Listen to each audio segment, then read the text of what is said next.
मैं विनीता गुप्ता राजकीय महिला पॉलिटेक्निक महाविद्यालय अजमेर से आज आपको उद्यमिता के बारे में बताऊंगी।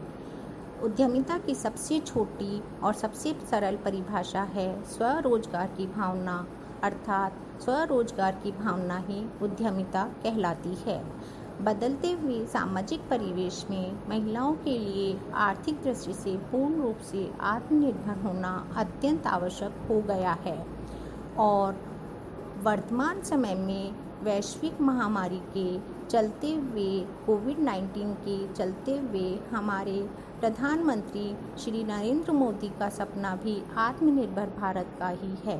इसी कड़ी में ब्यूटी पार्लर का व्यवसाय पूर्ण रूप से महिलाओं को आर्थिक रूप से स्वावलंबी बना देता है और आज हमारे देश में अनेक महिलाएं इसी व्यवसाय से अपनी जीविका उपार्जन कर रही है।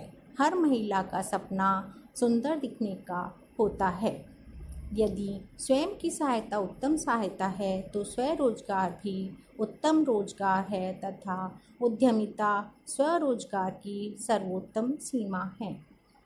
भारत जैसे देश में जहां अधिकतर आबादी गांवों में रहती है तथा जनसंख्या में निरंतर वृद्धि हो रही है, ऐसी स्थिति में बेरोजगारों को स्वरोजगार के लिए प्रेरित करने हेतु राष्ट्रीय स्तर पर नीतियां अपनाई जा रही है, जिससे देश का बहुमुखी विकास हो सके।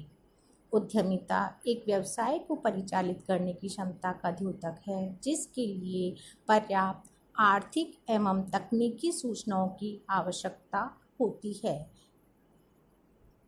किसी भी व्यवसाय को चलाने के लिए कई निर्णय लेने पड़ते हैं, जैसे किस व्यवसाय को आरंभ किया जाए, उत्पाद का प्रकार और स्वरूप कैसा होगा, किस बाजार में उत्पाद को प्रस्तुत किया जाए, अर्थात मार्केटिंग के लिए किस क्षेत्र को चुना जाए और जोखिम का खतरा व लाभ की संभावनाएं क्या होगी। ये सभी निर्णय उद्यमिता के अंतर्गत ही लिए जाते हैं। इस प्रकार उद्यमिता एक जोखिम भरा कार्य है, जिसमें व्यवसाय से संबंधित निर्णय लिए जाते हैं, जिसका उद्देश्य आशावादी दृष्टिकोण अपनाकर लाभ अर्जित करना होता है। इसका अर्थ ये है कि जब तक हम पॉजिटिव नहीं होंगे तब तक हम एक उद्यमी नहीं बन सकते हैं। एक उद्यमी उद्यमिता द्वारा अपने उद्योग को स्थापित करके न केवल स्वयं को रोजगार प्रदान करता है, बल्कि बेरोजगारों को भी रोजगार के अवसर प्रदान करता है। इसलिए उद्यमियों को प्रोत्साहित करने के लिए केंद्र सरकार और राज्य सरकारें विभिन्न सहायताएं उपलब्ध कराती हैं। अब उद्यमिता की परिभाषा: व्यक्ति या व्यक्तियों का समूह धन एकत्रित करके भविष्य का चयन कर किसी उद्योग की स्थापना करते हुए उसका संचालन श्रम व श्रमिकों के माध्यम से सुचारू रूप से करता है, तो इस गतिविधि को उद्यमिता कहते हैं। अर्थात इसमें व्यक्ति भी आते हैं, धन भी आता है और मशीन भी आती है और मटेरियल भी इसके अंतर्गत आता है। भारत एक कृषि प्रधान देश है, जिसमें 70 से 80% लोगों का जीवन कृषि और इससे संबंधित कार्य हैं, जिससे समाज के कुछ वर्गों को रोजगार प्राप्त हो रहा है। परंतु शहरों में शिक्षित होने के बाद भी युवा वर्ग को रोजगार प्राप्त नहीं हो रहा है, क्योंकि रोजगार देने वाले स्रोतों की आज भी हमारे देश में बहुत कमी है।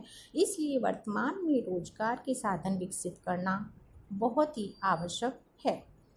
उद्यमिता को हम इस तरह से भी समझ सकते हैं कि यह कोई पैतृक वस्तु नहीं है, अर्थात ये हमें विरासत में नहीं मिलती है और न ही ये किसी धर्म, जाति, आर्थिक और सामाजिक स्तर पर निर्भर करती है, बल्कि यह मनुष्य के मानसिक स्तर पर निर्भर करती है। इसलिए आवश्यक नहीं है कि व्यक्ति को बचपन से ही उद्यमी बनाने का प्रयास करें, बल्कि मनुष्य में उद्यमिता का विकास उचित सलाह, प्रशिक्षण, प्रेरणा और मार्गदर्शन द्वारा किया जा सकता है। इसका यह अर्थ है कि व्यक्ति को यदि सही गाइडेंस मिले, सही प्रशिक्षण मिले, ट्रेनिंग मिले और कोई उन्हें मोटिवेट करने वाला हो और सही गाइडेंस देने वाला हो, तो व्यक्ति अपने मानसिक स्तर के आधार पर या मानसिक क्षमता के आधार पर एक उद्यमी सफल उद्यमी बन सकता है।